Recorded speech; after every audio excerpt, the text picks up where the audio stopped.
நீங்கள் சும்மா ரிலீஸ் பண்ணுறது வேற. ஆனால் இவர் என்ன பண்ணுறாருன்னா விளம்பரத்திலே ஒரு புதுசாக ஏதாவது ஒரு அதிரடி காட்டுறாரு. ரஜினியை வச்சு படம் பண்ணுறது எப்போ, அந்த படத்தை நீங்கள் எப்படி தயாரிப்பீங்க அப்படின்னு கேட்கும்போது பதில் சொன்னார், நான் வந்து ரஜினியை வச்சு படம் பண்ணேன், அந்த படத்தோட துவக்க விழா தரையில் நடக்காது அப்படின்னாரு. இந்த படத்தை நான் உங்களை வச்சு இயக்க போகிறேன், நியூஸ் எல்லா இடத்துலையும் பரவிடுச்சு. இந்த படம் நான் பண்ணாமல் போயிட்டேன்னா எனக்கு மிகப்பெரிய என்னுடைய எதிர்காலமே கேள்விக்குறியாயிடும். அவரால் வந்து நடிக்க முடியாத ஒரு சூழ்நிலை இருந்தும் இந்த மக்கள் கூட்டம் வந்து குவிஞ்சிருச்சு பாருங்க. இதை பார்த்த பிறகு வந்து சொன்னார், விடுங்க நீ ஷூட்டிங் போட்டு போகலாம். இந்த வீடியோவை உங்களுக்கு வழங்குபவர்கள் பேசஸ் பே, secure digital payments with multiple features and great success rate. வணக்கம். ரஜினி 50 பட வரிசையில் இந்த முறை லிங்கா படத்திற்கு பிறகு கபாலி படம் உருவானது பற்றி பேசுவதற்காக இங்கே பத்திரிகையாளர் சங்கர் அவர்கள் வருகை தந்திருக்கிறார். அவரை அன்புடன் வரவேற்போம். வணக்கம். வணக்கம் புத்தன். போன முறை வந்து லிங்கா படத்தை பற்றி டீட்டெயிலாக பேசணும். அது உருவானது, அப்புறம் அந்த படம் ஏற்படுத்திய சிக்கல்கள், அப்புறம் ரஜினி எதிர்கொண்ட சவால்கள், அப்புறம் அதுலேருந்து எப்படி மீண்டார் அப்படின்னு நீங்கள் ரொம்ப டீட்டெயில்டாக சொன்னீங்க. இந்த முறை லிங்கா படத்திற்கு பிறகு கபாலி எப்படி உருவானுச்சு அதை பற்றி கொஞ்சம் சொல்லுங்கள். அதாவது லிங்கா படத்தில் இந்த பிரச்சனையெல்லாம் கிரியேட் பண்ணாங்க இல்லையா, பண்ணினாலும் அந்த படம் 100 நாள் ஓடிச்சு. ஒரு 165 கோடி வசூலை அந்த படம் பெற்றது. நம்ம ரசிகர்கள் பல பேர் வந்து கமெண்ட்டில் போட்டிருந்தாங்க, நீங்கள் 165ன்னு சொல்லிட்டீங்க, அந்த படம் 180 185 கோடி வரைக்கும் வசூல் பண்ணுச்சு அப்படின்லாம் போட்டிருந்தாங்க. அது எவ்வளோ வசூல் பண்ணாலும் தயாரிப்பாளர்கள் மற்றும் அதை விநியோகித்தவர்கள் அவங்க தரப்புலேருந்து வந்து அந்த படத்தால் எங்களுக்கு இவ்வளோ நஷ்டம் அப்படின்னு சொல்லிட்டாங்க, அதை வந்து ஈடுகட்டணும் அப்படிங்கிற மாதிரிலாம் சொன்னாங்க. அதுக்கு நிறைய பேச்சுவார்த்தைகள் நடந்தது. இந்த பிரச்சனை, இந்த நான் குறிப்பிட்ட அந்த நபர் வந்து ஒரு சிக்கல் பண்ணார் இல்லையா, அதன் பிறகு பலகட்ட பேச்சுவார்த்தைகள் நடந்தது. அது கடைசியாக வந்து ஹோட்டல் அக்காடில் வந்து ஒரு இறுதிக்கட்ட ஒரு பேச்சுவார்த்தை நடந்து சுமூகமாக வந்து அந்த பிரச்சனையை வந்து முடிச்சுட்டாங்க. அந்த விநியோகஸ்தர்கள் இவங்க தரப்பு. ஆமாம். அதில் குறிப்பாக வந்து அதில் கலைப்புலி எஸ் தானு அவர்கள் தயாரிப்பாளர், அவர் இன்னும் சில திரைப்பட அந்த தயாரிப்பாளர் சங்கத்தை சேர்ந்தவர்கள், இவங்க எல்லாருமே வந்து ஒன்று கூடி பேசி சுமூகமாக வந்து அந்த பிரச்சனையை முடிச்சு வச்சுட்டாங்க. லிங்கா பிரச்சனை அதோடு முடிஞ்சுது. இப்போ அவரோட அடுத்த படம் என்ன, உடனடியாக அடுத்த படத்தை அவர் அறிவிச்சாகணும். இது கேப் எது இருந்ததோ, அந்த லிங்கா படம் எடுத்து சில மாதங்கள் அது மாதிரி இல்லை. இல்லை கேப்பெல்லாம் ஒன்றும் இல்லை. இது இந்த இஷ்யூ போயின்னு அதுதான் சின்ன இடைவெளி. அந்த சின்ன இடைவெளிக்கு பிறகு அவர் வந்து யாருக்கு படம் பண்ணுவார் அப்படின்னு ஒரு பெரிய கேள்விக்குறி இருந்தது. அவர் வந்து ஏவிஎம்க்கு பண்ணுவார் அல்லது சன்னுக்கு பண்ணுவார்னு பலகட்ட யூகங்கள் நடந்துக்கிட்டே இருந்தது. அப்போ வந்து எனக்கு நான் எதுக்காக சொல்லலை, உண்மையிலே வந்து என் மனசுக்குள்ளே தோணுது என்னென்னா, இந்த நேரத்தில் அவர் வந்து யாருக்கு படம் பண்ணணும்னா கலைப்புலி தானுக்கு தான் பண்ணணும். நான் உண்மையில் மனசுக்குள்ளே அதை நினச்சேன். ஏன் நினச்சிங்க? இந்த பிரச்சனையை தீர்க்கறதுக்கு ஒரு காரணமாக இருந்தால் தீர்க்கறதுக்கு மட்டும் இல்லை, இதில் ஜெனியூனாக நடந்துக்கிட்டது அவர் தான். கலைப்புலி தானு அவர்கள் வந்து தயாரிப்பாளர் சங்கத்தில் அவர் இருந்தார். இந்த இஷ்யூவை வந்து ரொம்ப ஜெனியூனாக வந்து இந்த இஷ்யூவை தீர்த்து வச்சது கலைப்புலி தானு அவர்கள். அதாவது ரஜினி தரப்புக்கு எந்த வகையான சிறு மனக்காயமும் வந்துடக்கூடாது, அதே போல் யூனிவர்சல் தரப்புக்கும் வந்து எந்த கஷ்டமும் வராமல் 2 தரப்பையும் வந்து ரொம்ப பேலன்ஸ்டாக வந்து அவர் சமாளித்து அந்த பிரச்சனை வந்து முடிச்சு வச்சார். நான் அப்போயே வந்து அந்த முடிச்சு வச்சு அந்த ப்ரெஸ் மீட் ஒன்று வச்சாங்க. அப்போ இந்த இஷ்யூவெல்லாம் முடிஞ்சதுன்னு அறிவிக்கிறதுக்காக ஒரு ப்ரெஸ் மீட் வச்சாங்க. அந்த ப்ரெஸ் மீட்டப்போ ஒருத்தர் வந்து கேள்வி கேட்டார், ஒரு தானு சாரை பார்த்து, சார் அடுத்த படம் ரஜினி சார் உங்களுக்கு தான் பண்ணுறாராமே, ஏன்னா நீங்கள் இந்த இஷ்யூவெல்லாம் முடிச்சு வச்சதே அதுக்காக தான் அப்படின்னு சொல்கிறாங்க, அதனால் உங்களுக்கு தான் அடுத்த கால் ஷீட்னு சொல்கிறாங்க சார் அப்படின்னு ஆரம்பித்தார். தானு சார் வந்து எப்பவுமே கொஞ்சம் அவர் உணர்ச்சிசப்பட்டுருவார். உடனே சொன்னார், இப்படியெல்லாம் பேசாதீங்கப்பா, ரஜினி வந்து கடவுளோட குழந்தை மாதிரி, அவரெல்லாம் வந்து ஒரு உள்நோக்கம் வச்சு நீங்கள் இந்த மாதிரிலாம் பேசவே கூடாது. எனக்கு அவர் படம் பண்ணணும்னு சொல்லிட்டு நான் எதிர்பார்க்கவே கிடையாது. அவர் பண்ண சொன்னால் பண்ணுவோம், அது ஒரு விஷயம். ஆனால் நான் எந்த காலத்துலேயும் இதை எதிர்பார்த்து நான் எதையுமே செஞ்சதில்லை. ஒரு காரியத்தை செய்கிறோம் அதுக்காக இதை செஞ்சோங்கிறது மாதிரி இல்லாமல் இருக்கு. ஆமாம், ஏன்னா நல்லா பேசி ஏன்னா ரஜினி சார் வந்து கலைப்புலி தானு அவர்களோட வந்து மிக நீண்ட ஒரு பயணம் அவருங்க 2 பேருதுமே கலைப்புலியிலேருந்து தொடங்குது. ஆமாம், பைரவியில் அவருக்கு சூப்பர் ஸ்டார் பட்டம் கொடுத்தாரு இல்லையா, அதுக்கப்புறமா வந்து கலைப்புலி தானு அவர்கள் விநியோகஸ்தராக இருந்து தயாரிப்பாளராக மாறுறாரு. அப்போ அவர் தயாரித்த படம் தான் யார் அப்படின்னு ஒரு படம். அதில் கண்ணன் அவர் வந்து இயக்கியிருந்தார். அந்த படம் வந்து மிகப்பெரிய ஒரு வெற்றி படமாக மாறுச்சு. ஒரு சின்ன பட்ஜெட்டில் சாதாரணமாக எடுத்த படம். ஆனால் கலைப்புலி தான் அவர்களுடைய அந்த விளம்பர யுக்தி, படத்தை விநியோகித்த முறை, தேட்டரில் எப்படி கொண்டு போய் ஒரு படத்தை ப்ரெசென்ட் பண்ணணும். நீங்கள் சும்மா ரிலீஸ் பண்ணுறது வேறு. ஆனால் இவர் என்ன பண்ணுறாருன்னா, விளம்பரத்திலே ஒரு புதுசாக ஏதாவது ஒரு அதிரடி காட்டுருவார். அதுக்கப்புறமா தேட்டரை கொண்டு போய் அந்த படத்தை வந்து ப்ரெசென்ட் பண்ண, மக்கள் மத்தியில் கொண்டு போய் காட்டுறதுன்னு ஒன்று இருக்குல்ல, அது வந்து அதில் வந்து கில்லாடி யாருன்னா நம்ம தானு சார் தான். அவர் அடிச்சுக்க வந்து தமிழ் சினிமாவில் ஆளே கிடையாது. அந்த படம் எப்படி ஒரு பக்திமயமான படமாக மாறுச்சுன்னா அது இவருடைய உத்திகளால் தான். ஒவ்வொரு தேட்டர்லேயும் வந்து பெண்கள் அருள் வந்து ஆடுற அந்த காட்சிகளையே வந்து ஒரு விளம்பர உத்தியை பயன்படுத்த அந்த படம் மிகப்பெரிய வெற்றி படமாக மாறிச்சு. அந்த படத்திலேயே ரஜினி சார் வந்து ஒரு காட்சியில் வருவார், அவர் ரஜினியாகவே வருவார், கௌரவ தோற்றம். ஆமாம். அப்போ வந்து அதுலேருந்தே வந்து ரஜினியை வச்சு ஒரு படம் பண்ணுவார்ன்ற மாதிரி ஒரு பேச்சு இருந்துக்கிட்டே இருந்தது. ஆனால் பண்ணலை. அப்போது அடுத்து வந்து கூலிக்காரன்னு ஒரு படம் தானு சார் தயாரித்தார். அதில் மறைந்த கேப்டன் விஜயகாந்த் அவர்கள் ஹீரோவை நடித்தாங்க. அந்த சமயத்தில் வந்து அந்த படத்துக்கான ஒரு துவக்க விழா, அந்த துவக்க விழாவை வந்து ஆடியோ லான்ச்சுன்னு நினைக்கிறேன், மிகப்பெரிய அளவில், அதாவது எந்த படத்துக்கும் அந்த மாதிரி நடந்ததே இல்லைங்க, யாரும் பார்த்ததே கிடையாது. ஒரு மிகப்பெரிய 3 கட் அவுட் வைக்கிறார். ஒரு பக்கம் சூப்பர் ஸ்டார் ரஜினிகாந்த், நடுவில் புரட்சி கலைஞர் விஜயகாந்த், இந்த பக்கம் வந்து கலைஞர் அப்போ அவர் இத்தனைக்கு சிஎம் கூட இல்லை. கலைஞரை வந்து அவ்வளோ பெரிய இது பண்ணி அதிரடியாக வந்து ஒரு விழா வந்து நடத்தினார். அந்த டைமில் அவரை கேட்டாங்க, ரஜினியை வச்சு படம் பண்ணுறது எப்போ, அந்த படத்தை நீங்கள் எப்படி தயாரிப்பீங்க அப்படின்னு கேட்கும்போது பதில் சொன்னார், நான் வந்து ரஜினியை வச்சு படம் பண்ணேன், அந்த படத்தோட துவக்க விழா தரையில் நடக்காது அப்படின்னாரு. வானத்தில் நடக்கும். ஆமாம், அந்த அளவுக்கு நான் அதை பண்ணுவேன் அப்படின்னு அவர் வந்து சொல்லியிருந்தார். ரஜினி சாரை வந்து இவருக்கு ஒரு படம் கொடுக்குறதா வந்து சொல்லியிருந்தார். ஆனால் வந்து அது நடக்கலை, ரொம்ப நாள் தள்ளி போயிட்டே இருந்தது.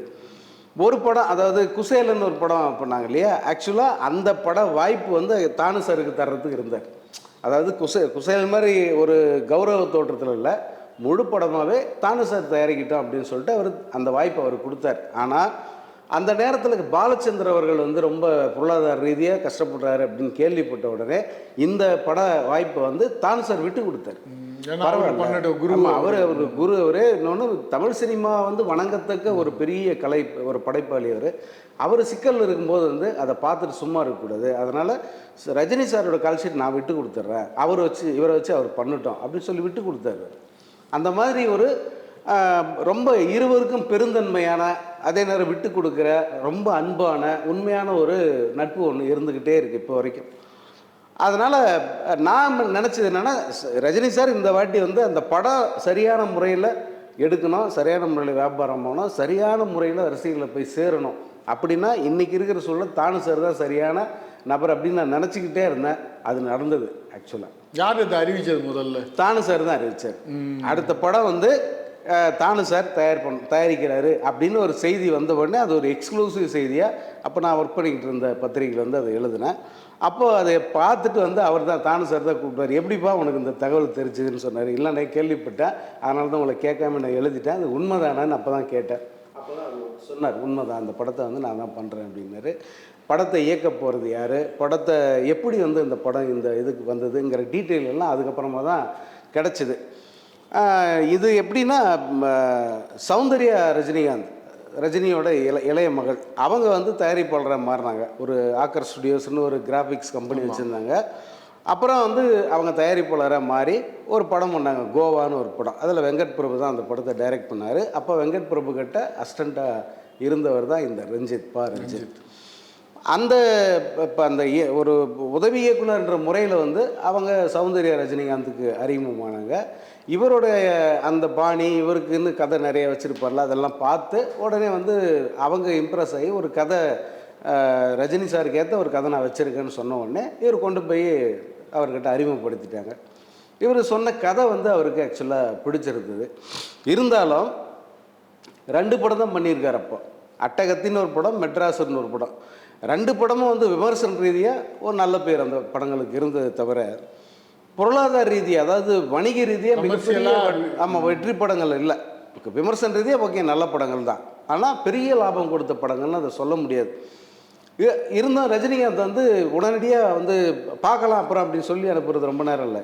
இருந்தாலும் இந்த ரஞ்சித் சொன்ன அந்த கதை ப்ளஸ் அவர் கேட்டுக்கிட்ட விதம், சார் இந்த படம் வந்து உங்களுக்கு பெரிய விஷயம் இல்லை, இந்த படத்தால் உங்களுக்கு ஒரு பெரிய இதாக போகிறதில்ல, ஆனால் இந்த படத்தை நான் உங்களை வச்சு இயக்க போகிறேன், நியூஸ் எல்லா இடத்துலையும் பரவிருச்சு, இந்த படம் நான் பண்ணாமல் போயிட்டேன்னா எனக்கு மிகப்பெரிய என்னுடைய எதிர்காலமே கேள்விக்குறியாயிடும். ஏன்னா உங்களை வச்சு படம் பண்ணணுன்னா இன்னும் நான் 30-40 படம் பண்ணி ஆகணும். அந்த அளவுக்கு அனுபவப்பட்டால் தான் உங்களை வச்சு படம் பண்ண முடியும். ஆனால் எனக்கு இப்போ ஒரு வாய்ப்பு கிடைச்சிருச்சு, இந்த வாய்ப்பை வந்து நான் தவற விடாமல் சரியாக பயன்படுத்த எனக்கு இந்த வாய்ப்பு கொடுங்க அப்படின்னு அவர் கேட்குறாரு. அங்கே போயிட்டு ரஜினி கேட்ட விதமே அவர் இதாக இருக்கு. இப்படி கேட்டது அவரை வந்து அவர் மனசை தொட்டுருச்சு. ஓகே ரைட், சரி நீ தான் டைரக்டர், கதை டெவலப் பண்ணு அப்படின்னு சொல்லி அனுப்புகிறாரு. இந்த கதை எதை பற்றி எப்படி, ஏன்னா இது வந்து மலேசியாவை அடிப்படையாக வச்சு அங்கே இருக்கிற ஒரு தமிழன் ஒரு மலேசியா மண்ணில் வந்து எப்படி டான் ஆகிறான், அந்த மலேசியாவையே எப்படி ஆட்டி படைக்கிறான் அப்படிங்கிறது தான் அந்த கதையோட ஒன்லைன். இதை கேட்டு தான் அவருக்கு அந்த மலேசியா பேக்ரவுண்ட் இருந்து ரொம்ப பிடிச்சிருச்சு. ரஜினி சார் எப்படின்னா, நீங்கள் எந்த நாட்டை பற்றி நீங்கள் சொன்னாலும், இதை நான் நேரில் இருந்து பார்த்தேன் அதனால் சொல்கிறேன், எந்த நாட்டில் தமிழர்கள் அதிகமாக இருக்காங்களோ அந்த இது ஃபுல்லாக வந்து கேட்டு தெரிஞ்சுக்குவார். ஒரு முறை வந்து ஒரு நண்பர் வந்து அவர்கிட்ட சொல்கிறார், நீங்கள் வந்து அவர் அமெரிக்காவிலேருந்து வர்றாரு இவரை பார்க்குறதுக்கு. அப்போது ரஜினி சார் வந்து அவர்கிட்ட நீங்கள் வந்து அமெரிக்காவா கனடாவான்னு கேட்டார். நான் வந்து அமெரிக்காவில் இருக்கேன் சார் அப்படின்னு அவர் குறிப்பிட்ட அந்த நகரத்தை சொல்கிறார். அங்கே தமிழர்கள் அதிகம் இல்லை அப்படின்னு கேட்குறாரு. ஆமாம் சார், தமிழர்கள் அதிகமாக இருக்காங்க. அங்கே இலங்கை தமிழர்கள் அதிகமாக, நம்ம தமிழ்நாட்டு தமிழ் அதிகமாக அப்படின்னு. இல்லை சார், நம்ம தமிழர்கள் தான் அதிகம்.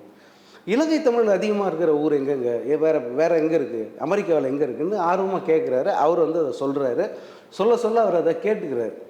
கேட்டுட்டு அப்போது அந்த டைம் கபாலியெல்லாம் இல்லை அந்த டைம் வந்து ரஜினி சார் கேட்குறாரு, இந்த மலேசியாவில் ஃபுல் அண்ட் ஃபுல்லாக வந்து தமிழர்கள் தான் இல்லை, தமிழர்கள் தான் ஒரு பேக் போன் இல்லை அப்படின்னு அவர் கேட்குறாரு. எனக்கு இந்த கதையை அவர் பண்ணும்போது வந்து எனக்கு அந்த சம்பவம் ஞாபகத்துக்கு வருது. நான் அப்போ பக்கத்தில் தான் நிற்கிறேன், நான் நடிகர் சார்லி எல்லாம் இருக்கிறோம். இவர் அதை கேட்டு தெரிஞ்சுக்கிறார். அந்த மாதிரி ஒரு இயல்புள்ள ஒரு ஆர்டிஸ்ட்டு. அதனால் அந்த மலேசியா தமிழர்கள் அவங்களுக்குள்ள ஒரு டானுன்ற அந்த கதை கேட்ட உடனே அவர் இம்ப்ரெஸ் ஆகிட்டார். அதனால தான் இல்லை, தானு தயாரிப்பாளருங்கிறது அறிவிக்கப்பட்டவுடன் தான் இந்த கதையை கேட்கப்படுதா? அதுக்கு ஏற்கனவே கதை இல்லை அவர் கதையை கேட்டார். கதையை இதெல்லாம் முன்னாடி, ஆமாம், அதுக்கு முன்னாடியே வந்து சாரை வந்து மீட் பண்ணிட்டாரு. ஆனால் அவர் வந்து இவருக்கு தான் படம் அப்படிங்கிறத அவர் தீர்மானம் பண்ணிட்டார் ரஜினி சார். அதுக்கு முன்னே அந்த கதையெல்லாம் கேட்டு இயக்குனரெல்லாம் முடிவு பண்ண பிறகு தான் தானு சாரை வந்து மீட் பண்ண சொல்லி அனுப்புகிறார் ரஞ்சித்தை. ரஞ்சித் போயிட்டு அவர்கிட்ட போய் கதை சொல்கிறாரு. அவரும் வந்து ஓகே சொல்லிட்டாரு. இதில் என்னென்னா, எப்பவுமே அந்த ஃபீல்டு ஒர்க் ரொம்ப முக்கியம்.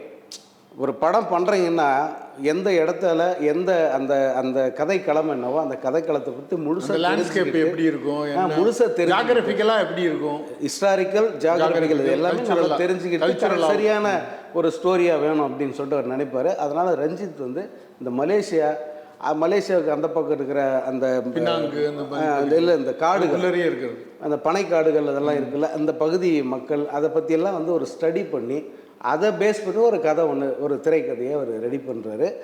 அது எல்லாமே ரெடியான உடனே வந்து திடீர்னு ஒரு நாள் வந்து படங்கள் ரிலீஸ் ஆகுது. அதாவது இந்த படத்துக்கான பூஜை போட்ட அந்த படங்கள்லாம் ரிலீஸ் ஆகுது. அப்பயே வந்து படம் என்ன, படத்தோட தலைப்பு என்ன அப்படின்ட்டு அதுக்கு முன்னே பல தரப்பிலும் வந்து போட்டி நடந்துகிட்டு இருக்கு. யாருமே இந்த வேட்டையன் கூலிக்கு எப்படி நம்ம காத்திருந்தோமோ இந்த மாதிரி கூட இல்லை, அது இந்த மாதிரி கூட இல்லை. அப்போ என்ன சமூக வலைதளங்கள் அப்போ தான் பெரிய பூம் ஆகிட்ட டைமு.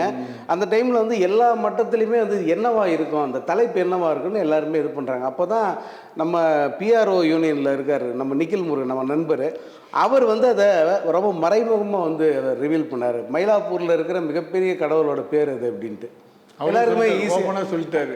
ஆமாம், கபாலீஸ்வரர். ஆமாம், அது கபாலி அப்படிங்கிறது அப்போது உறுதியாயிடுச்சு. அடுத்த நாளே வந்து தலைப்பை வெளியிட்டாங்க.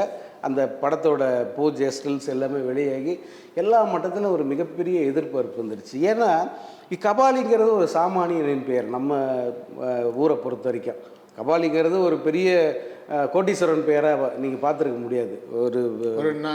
ஒரு நடுத்தர வர்க்கத்தை விட கீழே ஒரு ஒடுக்கப்பட்ட நடுத்தர ஆமா ஒடுக்கப்பட்ட சமூகத்திலிருந்து வர்றவன் அல்லது வேற இந்த நடுத்தர மக்களுக்கும் இன்னும் கீழே இருக்கிறவங்க இவங்களுக்கு தான் அந்த மாதிரி இந்த பெயர்கள்லாம் மக்கள். எனக்கும் ஒரு ஞாபகம் இருக்கு. நான் 95 சென்னையில் வரும்போது இந்த தேனாம்பேட்டை பகுதியை நான் கடப்பேன் 12B பஸ்ஸில். அப்போ பார்த்தா வருடம் ஒரு போஸ்டர் ஒட்டுவாங்க, கபாலி நினைவு நாள் அப்படின்னு. எம் கபாலின்னு இருக்கும். அந்த அந்த போஸ்டர் என் மனசுக்குள்ள அப்படியே இருக்கு. இந்த நினைவு நாள் கபாலி அந்த போஸ்டர் மட்டும் ஒட்டியிருக்கும் தேனாம்பேட்டை அந்த ஆலயம்மன் கோயில் பகுதியில் மட்டும். ஸோ அதனால் இந்த பேர் வச்ச உடனே எல்லாருக்கும் ரொம்ப ஆச்சரியமாகவும் அதிர்ச்சியாக வந்தது. எப்படி இந்த பேருக்கு ரஜினி ஒத்துக்கிட்டாரு?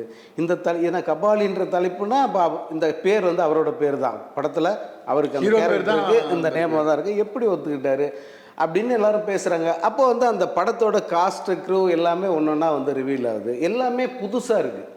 ரஜினி படங்களில் இது வரைக்கும் பார்த்திராத தொழில்நுட்ப கலைஞர்கள், இசையமைப்பாளர், அதே போல் அந்த படம் முழுக்க அந்த ஷூட் பண்ணுற இடம் வந்து முழுக்க மலேசியா, அப்படி எல்லாமே புதுசாக இருக்குது. அதுவே வந்து பெரிய ஆர்வத்தை வந்து மக்கள் மத்தியில் தூண்டுது. இந்த படம் வந்து என்னவா இருக்கும், ரஜினி வந்து எப்படி இந்த ரஞ்சித் வந்து எப்படி ரஜினியை கையாள போகிறாரு அப்படின்ற ஒரு மிகப்பெரிய க்யூரியாசிட்டி வந்து எல்லாருக்குமே வந்துருச்சு. அப்போது இந்த படத்தோட ஷூட்டிங் வந்து ஸ்டார்ட் ஆகி மலேசியாவில் பெரிய அளவுக்கு, அது எப்படின்னா ரஜினி போகிற இடமெல்லாம் திருவிழா மாதிரி தான் இருந்தது. நீங்கள் பார்த்துருப்பீங்க. அப்போது சமூக ஊடகங்களில் இல்லை சமூக ஊடகங்களில் இந்த கபாலி அப்போ எப்படின்னா மலேசியாவில் எங்கே போனாலும் மிகப்பெரிய கூட்டம் கூடும். இவரும் வந்து அவங்கள எந்த வகையிலையும் வந்து புறக்கணிக்கவே இல்லை. எல்லா இடத்துலையுமே வந்து அவங்க ஆசை தீர நின்று அவங்களுக்கு போஸ்ட் கொடுத்துட்டு தான் அவர் போனார். மலேசிய போலீஸார் வந்து கட்டுப்படுத்த முயற்சிக்கும் போது கூட வந்து அவர் அவங்கள தடுத்து நிப்பாட்டார். வேண்டாம் விடுங்க, என்னை பார்க்க தானே வந்திருக்காங்க, யாரையும் வந்து தடுக்காதீங்க, தள்ளாதீங்க, விட்டுருங்க அப்படின்னு சொல்லிட்டு அத்தனை பேரை பார்த்துட்டு தான் இந்த ரஜினி போனார். அது அந்த மக்கள் மத்தியில் மிகப்பெரிய ஒரு வரவேற்புக்குரிய ஒரு படப்பிடிப்பு நடக்கும் போதே படத்தை பற்றியான பேச்சுகள், மக்கள் சந்திக்கிறது, இதெல்லாம் வந்துக்கிட்டே இருந்தது மாதிரி வந்தது. இன்னொரு பக்கம் என்னென்னா மலேசியா சிங்கப்பூரில் இந்த படத்துக்கு மிகப்பெரிய எதிர்பார்ப்பு வந்துச்சு. அதனால் ஏன்னா அங்கே தான் ஷூட் பண்ணுறாங்க. ரஜினிங்கிறவர் மிகப்பெரிய ஒரு நாயகன் அந்த அவங்களுக்கும் கூட. ஸோ இந்த படம் நம்ம ஊர் படம், நம்ம ஊரை பற்றின படம், நம்மளில் ஒருத்தராக ரஜினி வந்து இதில் வராரு அப்படிங்கிற தகவல் வந்து எல்லாருக்கும் பரவுனதுனால மிகப்பெரிய எதிர்பார்ப்பு வந்து அந்த நாடுகள்லையும் எழுந்தது. அதனால் வந்து ரஜினி படங்களுக்கு உலக அளவில் இதுவரைக்கும் இல்லாத ஒரு பெரிய எதிர்பார்ப்பும் வரவேற்பும் அந்த கபாலி படத்துக்கு கிடைச்சது. இந்த ஷூட்டிங் அங்கெல்லாம் நடந்ததாங்க. இப்போ இந்த படப்பிடி இப்போ ஷூட்டிங் ப்ராசஸ் போயிட்டு இருக்கும்போது ஒரு முறை கலைப்புலி தானு அவர்களை வந்து சந்தித்து இந்த படம் குறித்து பேசணும் அப்படின்னு சொல்லிட்டு கேட்டோம். அப்போ வந்து நாங்கள் நண்பர்கள் நான் வி.கே. சுந்தர், இன்னும் சில நண்பர்கள் எல்லாருமே கூட்டம் ஒரு சேர்ந்து தான் வந்து அவரை போய் பார்ப்போம். அவர் அதிகபட்சம் வந்து படத்தை பற்றி எல்லாமே சொல்லிடுவார். என்னன்னா நீ தேவையில்லாமல் வந்து எதையும் பப்ளிஷ் பண்ணக்கூடாது, ஆஃப் த ரெக்கார்ட் நமக்குள்ள ஃப்ரெண்ட்லியாக பேசுகிறேன் அவ்வளோதான் அப்படின்னு சொல்லுவார். அவர் சொல்லும் போதே வந்து நமக்கு இந்த படத்தோட பிரம்மாண்டம் என்ன, ஆமாம் உண்மையாக உற்சாகமாக தான் வரும். அவரை போய் பார்த்துட்டு திரும்ப வரும்போது ரொம்ப உற்சாகமாக தான் இருக்குது. ஏன்னா அவ்வளோ தகவல்களை வந்து அவர் நம்மக்கிட்ட பகிர்ந்துக்குவார். அப்படி வந்து ஒரு முறை கேட்கும்போது வந்து அவர் இந்த ஷூட்டிங் எப்படி போயிட்டுருக்கு, ரஜினி சார் எப்படி அதில் இது ரியாக்ட் பண்ணுறாரு, அந்த மக்கள் எப்படி இது பண்ணுறாங்க. குறிப்பாக வந்து ஒரு முறை அந்த மலேசியாவில் பினாங்கில் வந்து ஷூட்டிங்கில் போது வந்து ரஜினி சாருக்கு வந்து உடல்நிலை சரியில்லாமல் போச்சு. ரொம்ப அந்த ஃபீவர், அவரால் வந்து நடிக்க முடியாத ஒரு சூழ்நிலை இருந்தும் இந்த மக்கள் கூட்டம் வந்து குவிஞ்சிருச்சு பாருங்கள். இதை பார்த்த பிறகு வந்து அவர் சொன்னார், விடுங்க நீ ஷூட்டிங் போகலாம் அப்படின்னு சொல்லிட்டு மக்களை போய் பார்த்துட்டு அந்த காட்சியை வந்து படமாக்கிட்ட பிறகு தான் வந்து அவர் போனாராம். அந்தளவு வந்து இந்த வயசில் இப்போது வந்து அவர் இவ்வளோ டெடிகேட்டியாக நடிக்கிறது ஆச்சரியமாக இருக்குப்பா அப்படின்னு அந்த தகவல் வந்து பகிர்ந்துக்கிட்டாரு. இந்த படம் வந்து எப்படி ரிலீஸ் ஆச்சு, படத்துக்கு எப்படிப்பட்ட வரவேற்பு கிடச்சிது, அதை விட முக்கியம் என்னென்னா இந்த டீசர் ரிலீஸ் ஆகிற கல்ச்சர் ஒன்று இருக்குல்ல, இதை வந்து ஒரு அழுத்தமாக தொடங்கி வச்சது வந்து இந்த கபாலி தான். அதாவது இணையதள உலகமே திணறி போகிற அளவுக்கான ஒரு வரவேற்பு. நீ ஏற்கனவே சொன்னீங்க அறையில் நடக்காதுன்னு, அதே மாதிரி விமானத்தில் விளம்பரப்படுத்து அது. ஆமாம், அந்த நிகழ்ச்சி அது எப்படி நடந்தது, இன்னும் இது மாதிரி நிறைய செய்திகள் இருக்குது அந்த கபாலி பின்னணியில். அதை வந்து நம்ம அடுத்த வீடியோவில் பகிர்ந்துக்கலாம். மீண்டும் பேசுவோம். நன்றி, வணக்கம். வணக்கம். இந்த வீடியோ உங்களுக்கு பிடிச்சிருந்தா லைக் பண்ணுங்க, ஷேர் பண்ணுங்க, கமெண்ட் பண்ணுங்க. மறக்காம OH சினிமா சேனலுக்கு சப்ஸ்கிரைப் பண்ணுங்க.